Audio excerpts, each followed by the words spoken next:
Another long national nightmare was coming to a close as well. In 1973, the last prisoners of war were coming home from Vietnam. U.S. ground troops were already home. Fed up with the long, costly war and the abuses of Watergate, Congress severely limited the war powers of the president and began a drastic reduction of economic and military aid to the South. After a 2-week battle on the outskirts of Saigon, the forces of the North Vietnamese and Viet Cong were making their final push.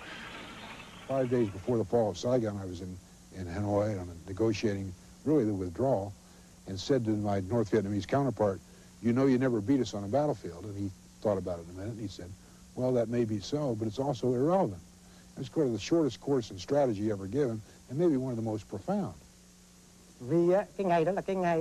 Since that day was the final decisive one, when our country was liberated, our hatred rose to a high point, and I could say that we were ready to attack and seize the city regardless of the price we would have to pay in order to liberate the entire country. When I got to the embassy, I realized I wasn't being called over for a meeting. Something else was going on. They were shredding documents, obviously pulling stuff out of files and safes. And so I finally cornered the deputy chief of mission, and I said, "Wolf, what in the hell's going on?" He said, "We're leaving." The reasons for our involvement in Vietnam, stopping the spread of communism, were all but forgotten. Now the sole objective was to get out. And so I stood in line with a lot of others up the long stairway leading to the roof with my attaché case and what I had on my back, and finally crowded into this helicopter. And as we took off, you can imagine the scene around you, an embassy that was under siege, if you will, by, at that point, tens of thousands of Vietnamese. And there they were, and I remember turning with bitterness to one of my helicopter companions and saying, "There they are, the hearts and minds that we won." And we kept flying off. It was all over. What America had spent 12 years and more than 58,000 lives trying to prevent had come to pass anyway. South Vietnam had fallen to the communists. What was the presidential palace is now the Reunification Conference Hall, the occasional object of guided tours. Around the world, our allies were wondering if we could be trusted to honor U.S. commitments to them. America became a country bitterly divided about its veterans, its military, its government, its very place in the world.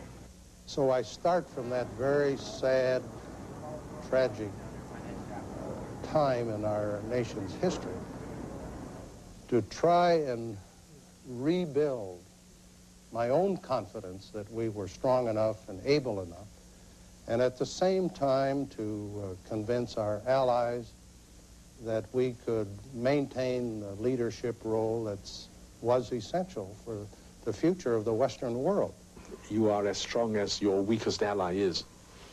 And I think you learned that the concept of universal commitment, the very bombastic eloquence of the Kennedy inauguration address, we will fight any foe, we will bear any sacrifice, we will defend any friend. In other words, we're the boy on the block, we're going to lick anybody whom we don't like, we're going to defend anybody. This unlimited view of American power suffered defeat. So I would say that the paradox of history is such that by learning the lesson of that disaster, American policy corrected itself, but it was in itself a disaster. We were by now 199 years old. 1976 would be our bicentennial. And what had we learned? Perhaps in Vietnam we had learned that military power can be a dangerous solution to political and diplomatic problems.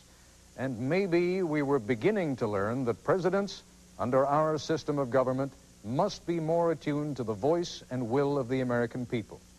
During the next 9 years, 2 new presidents would approach America's problems in drastically different ways. Peter Jennings will be back with that.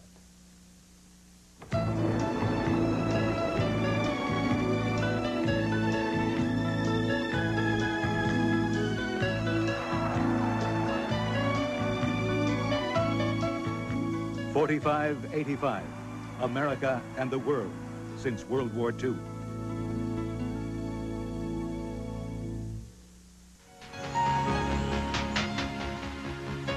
So we come to this most recent decade since the end of World War II, the last 9 years. You remember at the beginning of the 50s we were talking about how many television sets there were in the country? 4 million? Now this has become the symbol of communications, the satellite dish. Vast amounts of information and entertainment for people all over the world. In fact, there's hardly any part of the world today where television has not penetrated. We've come to take computers pretty much for granted in our homes and in our schools. You may have read only recently that the Soviets have just now begun a crash program in computer training in their schools. Technologically, in this field, the Soviets remain very far behind. Here's an example of fallout from American-Soviet political competition. Mary Lou Retton won the gold medal for gymnastics in Los Angeles, but she never got to compete against the Soviets. We had boycotted the Moscow Olympics in 1980, and so the Soviets boycotted the games in Los Angeles. From Pac-Man to Little Man. Well, you were certainly a big hit in Star Wars, R2-D2. Yes, you did indeed. You made us very conscious of robots. In fact, by 1985, the robot population in this country was growing by 68%. And as you well know, that is 66% faster than the human population. No, hang on. We got a whole decade to go through here. Despite all these symbols of American accomplishment at the beginning of the decade, we think that if you'd painted a self-portrait of America, we would look pretty battered. Once again, America had to learn lessons in the limitations of power. Iran, for example, and Lebanon. In neither case were we able to say to people, release our hostages or else. Only today did we learn that Benjamin Weir, an American held hostage in Lebanon for the past 16 months, had been released by his captors when they were ready. At the beginning of this decade, Iran and Lebanon were not on our minds. In 1976, America was looking backwards, not forwards. It was our birthday. As a nation, we were 200 years old, proud of our heritage and our way of life. Celebration lasted for almost a year. In 1976, we would learn that America's great symbol of promise was badly in need of repair. Not quite 100 years after she was first erected, the Statue of Liberty is having new strength built into her. In 1976, there would also be a political appeal to repair America's image. And ironically, perhaps, the man we entrusted the job to and elected to the presidency was virtually unknown outside of the state of Georgia. Before 1976, his national claim to fame had been an appearance on the television show What's My Line? He is Governor Jimmy Carter of the state of Georgia. Jimmy Carter did what the previous 6 occupants of the Oval Office never dreamed of doing. He chose to ignore the legacy of the Cold War.